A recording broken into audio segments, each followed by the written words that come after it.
This is my Audi S3, and these are all the damaged parts I've taken off it. After buying this car from a salvage auction, it didn't run, drive, or look very good. But I'm slowly working my way through and restoring this car back to its former glory. It starts and drives, sort of. There's a couple of optional flashing things here, but I've been shopping and got a whole host of new parts that'll hopefully clear those lights off the dash. So by the end of this video, I can drive it to the body shop where it's booked in to get the rear quarter sorted and this lovely new RS3 front bumper sprayed. But we'll get to that in a bit. So there's no time to waste. Let's go. It's safe to say I am itching to get this thing back together. We'll start by getting the crash bar, sensors and foam in, then the radiator and brackets along here. We've got some repair work to do the crash sensor loom which sits in the bumper along the front. Once we've done that, we'll build the bumper up with the grills, washers and sensors. Fit that, the wing, the headlights, and job done. Easy. Well, I was sounding very optimistic. I don't think future Luke could be sharing that same optimism, but we'll see in a bit.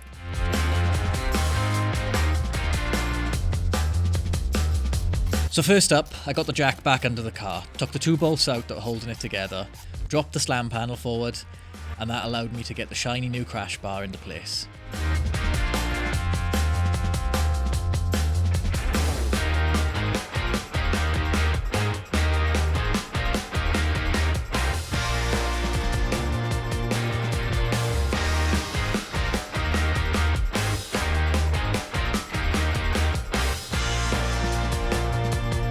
Once that was in, it was time to do everything back up.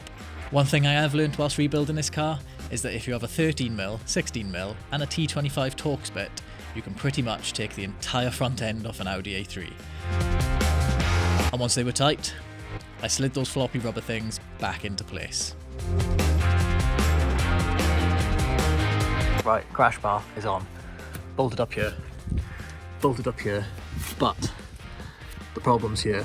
We've got like a 15mm gap between this and that. So out came the only solution, the hammer. Joking. There's a time and a place for a good hammer, but this was not it. I've just seen these here look like if we undo them, they'll slide back, which will push this back and join onto that. Let's give it a go. As much as I wanted to show off my precision hammer skills, this was a way easier solution to the problem. Almost like Audi had thought of it.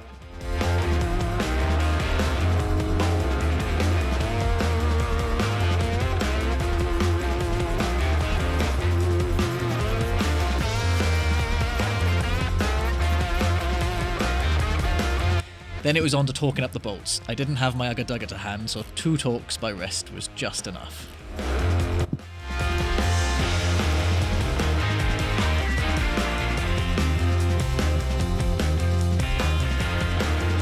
With that, I started to put the first of the crash sensors into the foam cover. This little piece of foam and hose may look insignificant, but they cost almost £200.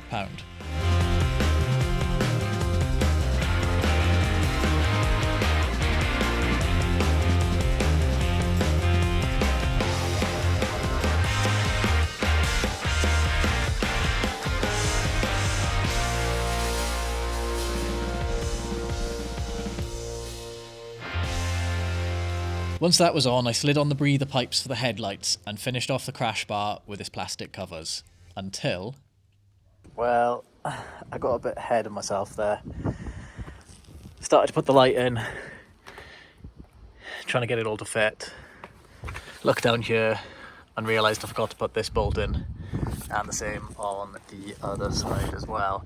Now, the problem with this side is the hole, it's a bit hard to see, doesn't line up. So this crash bar needs to move to the right. But the little alignment notch for it is fouling against this plastic bit. So I'm going to trim a little bit away from this plastic bit and hopefully push it to the right a touch and get everything to line up.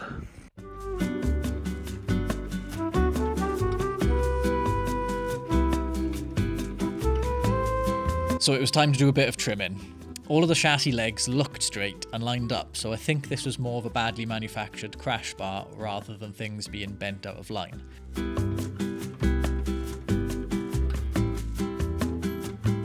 But it was a pretty easy fix, so once that was sorted, I torqued everything back up to spec, and we can now get back to the original schedule.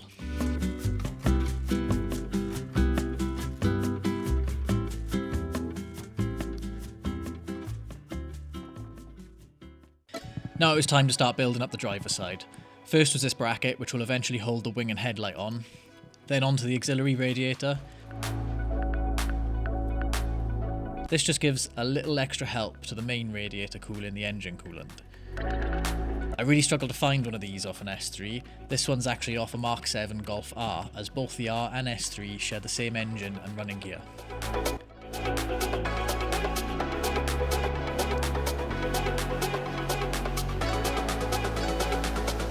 Then it was time to fit the radiator air guides, which just helped direct air from the bumper to the radiator. I really struggled to find these as well, as both were missing from the car because of the crash, so I couldn't get any part numbers from them.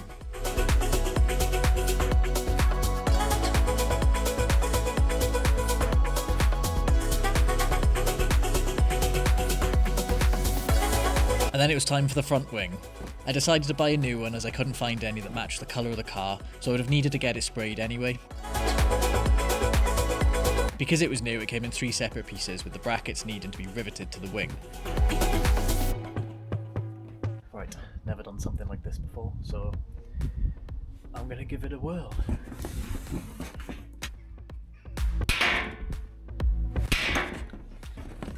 And you can see how happy I was with my handiwork, I just had to show it off.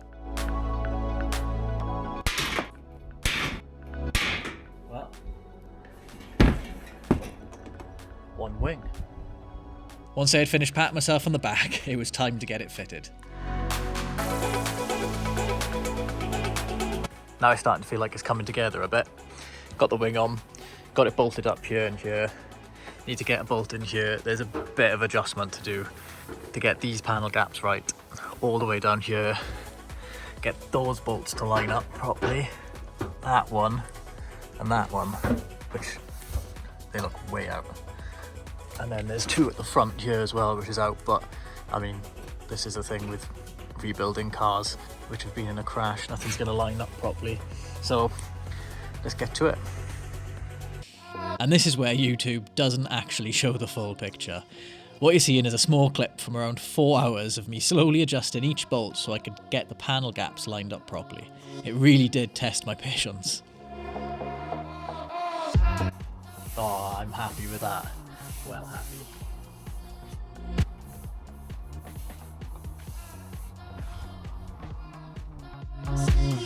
Time for the driver's side headlight. Luckily all of the modules looked okay from the crash, so I took them out of the old one and put them into the new one. This should hopefully avoid needing to have anything corded, and it should work straight away. The bottom one is the control unit. The side one is the ballast. And finally this one is for the daytime running lights.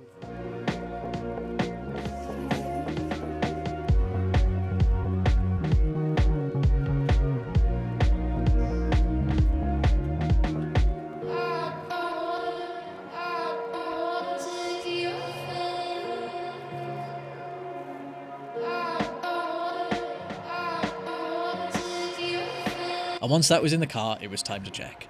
I turned the lights on and it worked first time. Perfect. Now the car was on its way to looking like a car again, it was time to start work on that nice shiny new bumper. Now don't get me wrong, this car is great, but I would have loved its bigger brother, the RS3, but I'm not made of money. So when I bought this, I had every intention of putting an RS3 front end on it, until I saw the cost.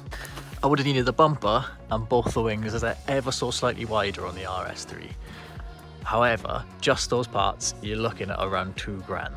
No chance. So instead, I got myself this replica RS3 bumper, which will fit straight on to my S3, and I think look just as good.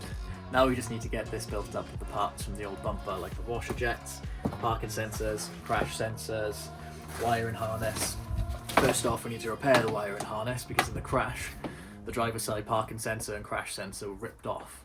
So I'm hoping I can put new ones on, and that should save me about 200 quid for a new one of these. Alright, it's not actually an RS3 front bumper, but I'm on a budget, and this one hopefully looks just as good. First I got the grille in and bolted it in place. It seems to be a structural part of this bumper, and without it, it gets very wobbly.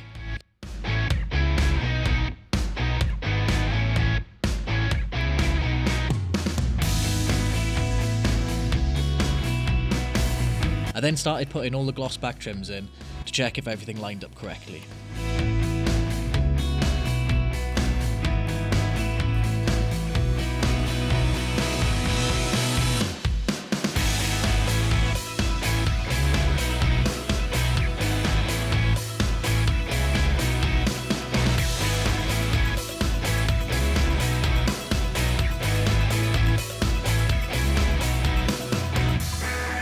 Considering the price of this bumper, the quality wasn't too bad.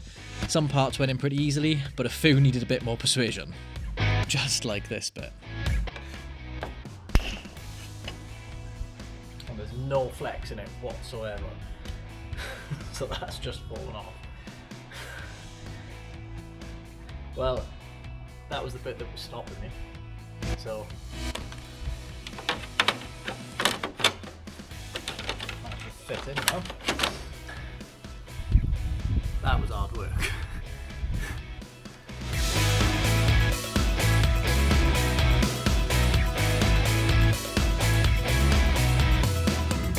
With it all together, it was time to start building it back up with the washer jets, crash sensors, parking sensors, washer hose and wiring loom. For some reason the new bumper didn't come with brackets for the crash sensors, so I had to get creative with some glue and attach the old ones to it. Then I bolted in the washer jet and started clipping on the wiring harness. That was the easy side done, as none of the items had been damaged in the crash. Then it was over to the damaged side. I got a bit confused as the new washer jet I ordered didn't come with a nozzle at the bottom to connect to the pipework. Remember when I said there was a time and a place for hammers? Well, this was it, because no matter what I did, I couldn't get the nozzle off the old damaged washer jet. So out came the persuader.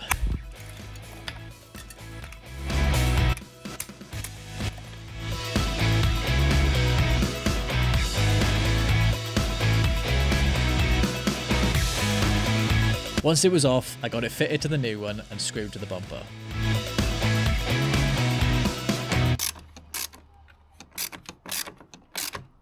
On went the new bracket for the driver's side crash sensor, and then it was onto the loom. I attached some new wires to the old damaged loom and heat shrunk the joints. With that, I cut it to length and then attached the new connectors to each of the ends.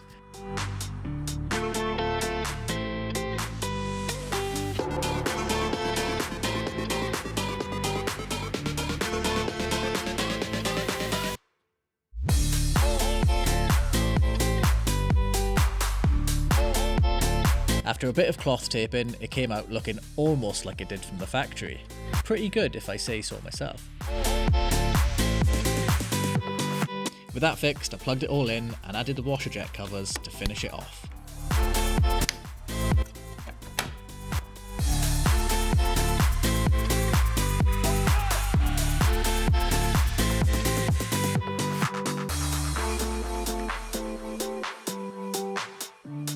Just a couple more things to do before actually getting the bumper on was fit the brackets underneath the headlights and front wing, and then I clipped the washer water hose along the bumper, and finally it was ready to get fitted.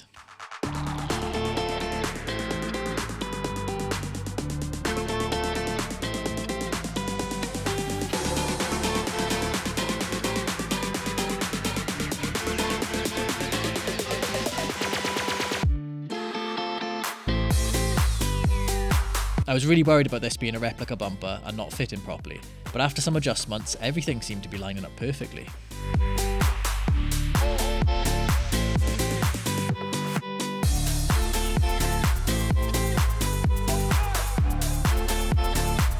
Then I reconnected the washer water hose and pump back together, and then it was time to get this car back on the ground. The last time it was on all four wheels, it looked like this, and now it was looking like this. Bit of a difference.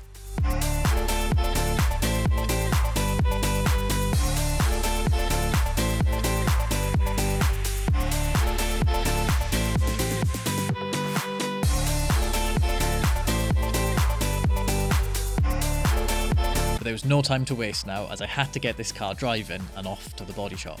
Next on the list was to refill the coolant, but before I did, I wanted to remove something that could potentially harm the engine in the future.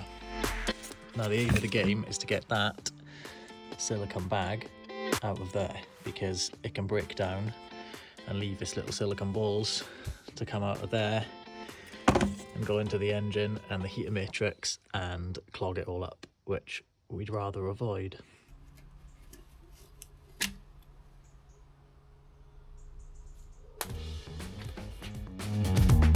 So once that bag was out, I proceeded to fill it back up with coolant. Oof, just look how good that pour is. No spillage. Then for some reason I sat there for a bit and watched it bubble down.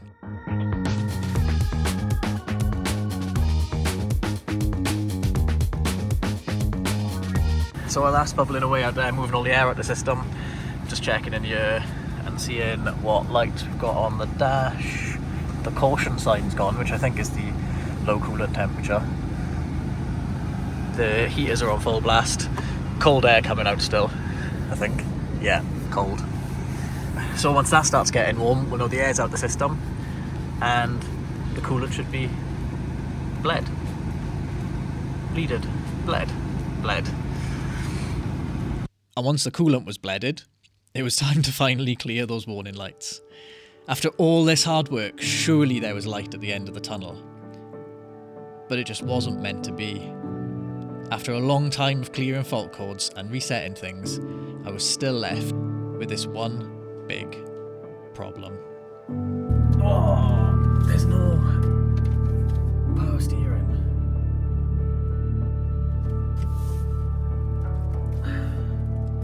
Okay. Time to investigate. This isn't going so well. No matter what I do, I can't seem to clear those lights off the dashboard. There's suspension fault, tyre pressure sensor, steering angle sensor. Now, the crash was on the front right-hand side and the suspension and all the arms look absolutely fine. So I'm hoping that all those faults are one little sensor somewhere that if I swap it, it'll make them all go away. But for now, it's getting dark. I'm not going to get this thing ready to go to the body shop. So if you've enjoyed watching me fail at all of that, then hit that like and subscribe button, and hopefully I can figure this all out and get it done in the next one. I know we got